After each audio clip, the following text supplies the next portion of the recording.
On va maintenant vous raconter l'histoire d'un sauvetage qui a ensuite chamboulé complètement la vie d'un rescapé de la fête Nova le 7 octobre 2023. Il est d'abord resté caché avec deux jeunes femmes pendant des heures dans ces toilettes jaunes préfabriquées. Vous savez qu'on vous a montré dans les vidéos avec des terroristes qui tiraient de l'autre côté sur les portes pour tuer ceux qui étaient à l'intérieur. Eh bien eux ont réchappé miraculeusement. Et ce jeune homme dont vous voyez les pieds, et dont vous allez voir la photo avant, il s'appelle Barak Nixon. Il a donc été sauvé et il s'était fait une promesse dans ces toilettes ce jour-là, une promesse qui allait changer sa vie à jamais. Il est avec nous ce soir et vous allez voir qu'il a complètement changé. Barak Nixon, bonsoir, merci d'être avec nous sur i24 News. Alors c'est vrai que quand on regarde cette photo de vous le 7 octobre et qu'on vous voit aujourd'hui, racontez-nous cette transformation incroyable. Eh bien, j'adorais les fêtes, les teufs dans le monde entier, en Hongrie, au Portugal. J'adorais aller dans le monde entier pour faire la fête. Et en fait, les Juifs gardent le Shabbat. Et j'ai commencé par vouloir faire le Shabbat 2 fois. Et la troisième fois, je suis allé au festival de la Nova, où il y a eu plein de problèmes. Il y a eu des terroristes qui ont tué tout le monde. Moi, je me suis caché dans des toilettes chimiques avec 2 autres filles. Et les terroristes étaient en train de violer, de tuer, de massacrer, de faire des choses atroces au peuple d'Israël. Et j'ai promis au Tout-Puissant qu'ici il me ramenait sain et sauf chez mes parents et que mes parents ne seraient pas désespérés par ma mère et que ma mère ne pleurerait pas sur moi, cette sainte, j'ai promis de faire un retour à la religion. Et depuis, Dieu merci, j'ai été sauvé après 8h30 des toilettes chimiques quand les terroristes massacraient tout le monde. Et quand je suis sorti, j'ai vu que tous ont été assassinés et nous étions, les 2 filles et moi, les seuls survivants juifs de toute cette zone. J'ai compris que le Tout-Puissant m'a sauvé et je sais que j'avais sur qui compter. Je compte sur le Tout-Puissant. Depuis, je fais un retour à la religion. J'ai mes paillotes, j'ai une kippa, je suis habillé en noir et maintenant je ne fais que faire confiance à Dieu. Et voilà. Mais ce qui est fou, c'est que votre vie est tellement transformée que vous vivez aujourd'hui dans le quartier que ceux qui ont vu la série Shtisel, qui a été un carton, la série Shtisel qui se passe à Jérusalem, vous vivez dans ce quartier de Mea Shearim, justement.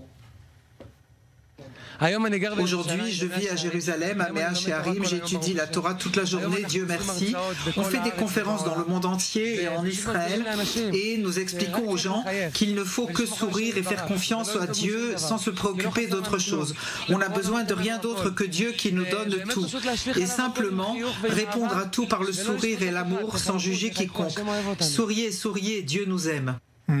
Mais c'est vrai, vous allez nous le confirmer peut-être, mais on a l'impression que le fait de vous être tourné vers Dieu, vers la religion, ça vous a aidé aussi à combattre le traumatisme de ce que vous avez vécu, parce que c'est pas rien quand même, 8 heures cachés dans des toilettes avec des terroristes qui tiraient partout, ça vous a aidé à combattre ce traumatisme ? C'est exact. Je suis devenu religieux, ça m'a guéri l'âme et le corps. Je n'ai plus de soucis aujourd'hui, je n'ai plus de peur. Je sais que tout est entre les mains de Dieu béni soit-il. Et je suis devenu une personne qui comprend enfin que rien ne nous manque. Et si j'ai besoin de quelque chose, je demande à mon Père qui est au ciel et tout est résolu. Alors, ce qui est étonnant, je ne sais pas si vous l'avez remarqué, Barak Nixon, mais c'est que vous n'êtes pas le seul, depuis le 7 octobre, parmi les rescapés, aussi les otages qui sont revenus de Gaza, à vous être tourné de manière très forte vers la religion. Vous l'avez remarqué ? Quand on sent que Dieu vous touche, vous ne voulez plus le quitter. Et en fait, le 7 octobre, Dieu m'a touché, m'a sauvé, m'a ramené à mon papa et à ma maman. C'était mon souhait. Je lui dois ma vie. Pourquoi je ne lui donnerai pas ma promesse? Et beaucoup d'otages et beaucoup d'autres qui étaient dans les kibboutz, celui qui a été sauvé par Dieu, qui a senti la force de Dieu, ne veut plus le quitter. Et j'espère que tous nous aurons la chance de pouvoir être sauvés par Dieu. Alors, vous nous l'avez dit, avant le 7 octobre, vous faisiez les fêtes comme Nova partout dans le monde. Vous aviez une vie qui était totalement différente. Ça vous manque pas un peu aujourd'hui ? Ma vie avant était beaucoup de luxure, de drogue, de fêtes, de filles, de copains, c'était ma vie d'avant. Je ne dis pas que c'est mal, Dieu merci, mais j'ai bien vécu et là aussi tout allait bien. Mais aujourd'hui, je comprends que la vie a un autre sens. Je vois les choses en proportion. Je n'utilise plus les drogues, je souris. Dieu merci.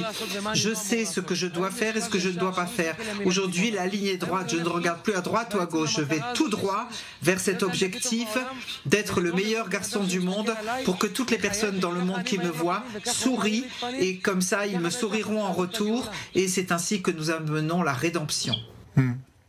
Je voudrais qu'on revienne, Barak, un instant quand même sur le moment où tout cela finalement s'opère en vous. C'est-à-dire que vous êtes dans les toilettes de Nova avec la menace donc d'être tué à tout moment et là, soudainement, alors que vous n'êtes pas religieux vraiment à ce moment-là, vous pensez à Dieu. Je n'étais pas religieux, je ne savais pas prier, mais Dieu m'a mis les bons mots dans la bouche. Et en fait, le seul sentiment que j'avais, c'était de rentrer vers mon papa et ma maman pour qu'ils n'aient pas de chagrin. Et j'ai tout fait pour rentrer chez eux. Et ce que j'ai pu faire dans ce moment, c'est m'isoler, parler avec le Tout-Puissant, avec le Créateur, lui dire que je l'aime et que je suis son fils et que je l'attends. Si Dieu ne m'aide pas, rien ne m'aidera. Ni l'armée, ni les amis et personne d'autre sauf Dieu soit béni. Et donc c'était une prière, si vous voulez, qui m'a aidé dans ces instants terribles. Vous étiez avec deux jeunes filles, hein, vous l'avez dit, dans ces toilettes qui ont été sauvées comme vous pendant la fête Nova. Malgré votre nouvelle vie, vous avez gardé le contact avec elles ? Les deux jeunes filles sont devenues aussi un soutien, des amies, et chacune a suivi sa voie. Et moi, je suis fière d'elles, quoi qu'elles fassent, et je suis heureux que tous les trois ayons survécu. Et j'aime tout le peuple d'Israël, et aussi les Français en France. Moi, j'aime tout le monde. J'aime surtout le Saint béni soit-il. Ben voilà, c'est une histoire tellement incroyable qu'il fallait vraiment que vous soyez là pour nous la raconter. Barak, merci hein, vraiment d'avoir raconté cette histoire, cette transformation et votre vie aujourd'hui, après donc le traumatisme du 7 octobre et la fête Nova. Merci à vous. Merci beaucoup. Souriez, rien ne nous manque. Nous avons le meilleur Père du monde. Il ne faut que sourire, c'est tout ce que je vous demande. Merci.